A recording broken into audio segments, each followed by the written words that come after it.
বিভিন্ন কার্যসূচির মধ্য দিয়ে ভুবন পাহাড় নাগা বিষ্ণু মন্দিরের ৪৩তম বার্ষিক ধর্মীয় অনুষ্ঠান সম্পন্ন হলো শনিবার।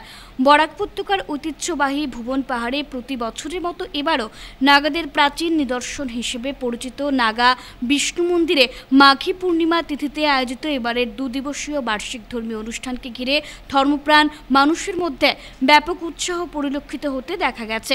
প্রতিকূল আবহাওয়াকে উপেক্ষা করেও স্থানীয় জনগণ সহ অসম, মণিপুর ও নাগাল্যান্ড থেকে আগত সনাতন ধর্মাবলম্বী মানুষ স্বতঃস্ফূর্তভাবে অংশগ্রহণ করেন দুদিবসীয় অনুষ্ঠানে। দুদিনের অনুষ্ঠান মালায় ছিল পূজার্চনা ও সাংস্কৃতিক অনুষ্ঠান। এতে ভক্তিমূলক নাচ গান পরিবেশিত হয়।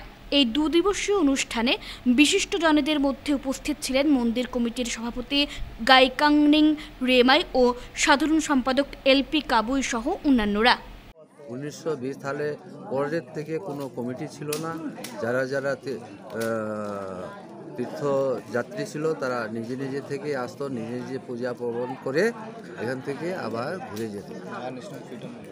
আর তারপরে আপনাদের সবের জানা আছে যে আপাউ জাদনাং অ্যান্ড আপাই রানিমা গাইদিল আমাদের ভারতবর্ষে ফ্রিডম ফাইটার ছিলেন, ইংরেজদের সঙ্গে ফ্রিডম ফাইটার করেছিলেন।